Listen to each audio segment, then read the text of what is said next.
For today's video ay gagawa ako ng Mango Graham Bar. Dahil nga naubos na ang stock ko ng Graham Bar na cookies and cream, itatry ko naman itong bagong flavor na mango. Dahil marami ang nagre-request nito. Gumamit nga lang pala ako dito ng dalawang Angel All-Purpose Cream dahil yun ang mura for only 56 pesos. Bago ko siya ginamit ay naka-chilled muna siya sa refrigerator for 24 hours para dumoble ang kanyang size. Para sa akin, mas okay itong gamitin kasi super thick siya. Yun nga lang, kailangan mo pa rin gumamit ng isang maliit na lata ng kondensada.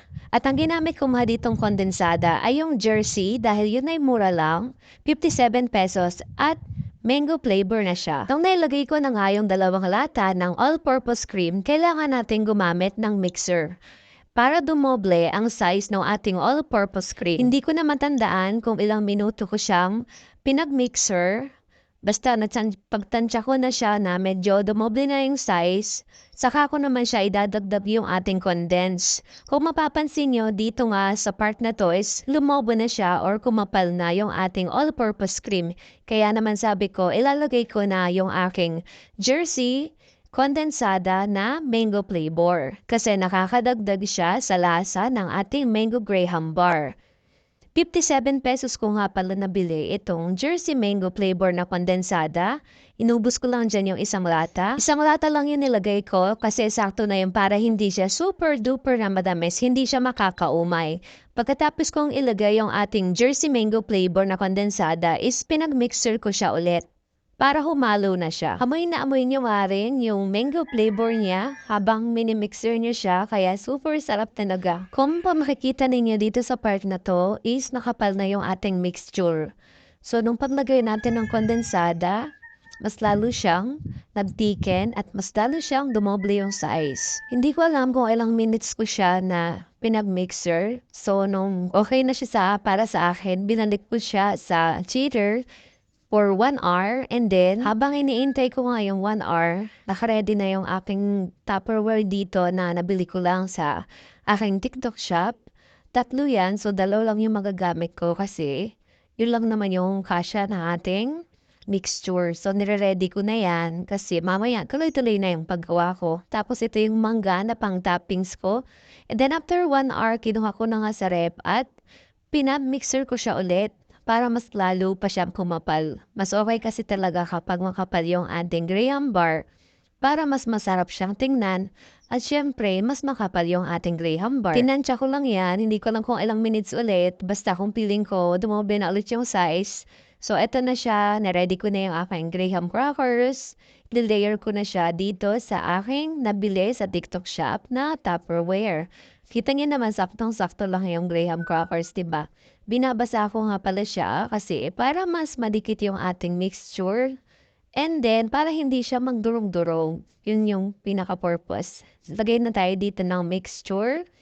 Tansyahin lang muna natin. And then, pagkatapos naman yan, ang ilalagay natin dun sa gitna is yung ating mangga na hiniwa-hiwa. So, ayan, mango graham talaga yung ating flavor. Don't worry naman mga mami sa aking kamay dahil naghugas naman ako ng kamay bago ko kinamay itong mangga. Mas okay kasi mag-toppings kapag kinakamay siya kaysa sa kutsara, mas mahirap. And then, sunod naman yung isa nating tab. So, ganun lang. Inulit ko lang yung ating procedure. Binasa ko yung Graham crackers para hindi siya mangdurog-durog kapag ilalagay. And then, pagkatapos niya, maglalagay ulit tayo ng ating mixture o yung ating all-purpose cream. Ang benta ko nga pala dito guys is 45 pesos kasi mahal yung ating mangga. So yung isa pa namang flavor na cookies and cream is 35 pesos lang dahil maliit lang ang costing ko doon. Dito kasi ang nakakapamahal is yung mangga talaga. Sa mga gustong mag-try kung paano mag-negosyo ng ganitong Graham Bar, sa TikTok ko lang po kasi ito na nakita, kaya tinry ko siya. And okay naman po yung bentahan, nasa sa inyo na rin yan, kung magkano yung costing nyo. Depende yan sa inyo kung magkano ang inyong price. Siyempre, unang gagawin nyo is magko-costing talaga kayo para hindi kayo malugi. Sa TikTok din kayo po makakakita ng iba't ibang ideas para sa mga flavor. At sa mga cuts niya, kasi pwede rin po siyang ibenta ng 10 pesos yung bawat cubes po. Ang tawag naman po doon is Graham Bites. So kung ang bahay niyo is, ang pwesto niyo is malapit sa school at syempre dapat abot kaya lang yung inyong presyo, pwede swak na swak sa inyo yung 10 pesos na budget para sa mga estudyante. So dito nga sa part na to, nilalagay ko na yung Graham crackle sa ibabaw. Medyo nahirapan nga ako diyan kasi pinagkasya ko talaga siya. Yung nasa ibabaw ko kasi na Graham crackers is hindi ko binabasa para hindi siya lumubog dun sa ating mixture. At syempre, kapag natapos ko na nga, kailangan ng takpan yan at ibabalik na natin yan sa ating freezer para tumigas na siya. And then, kapag matigas na yan, ilalabas ko ulit yan para balutin. At meron pa tayong next video. Sasama ko pa yan sa video na to. After 24 hours na nakalagay sa freezer ang ating Mango Graham Bar, ay inumpisahan ko na siyang ikat para i-packaging natin. Sa isang Tupperware ay nakagawa ako ng 6 pieces na ibebenta ko siya for only 45 pesos. At ganito nga pala yung way ko para hindi ako nahihirapan sa pag-alis sa kanya sa Tupperware at mabilis siyang ikat.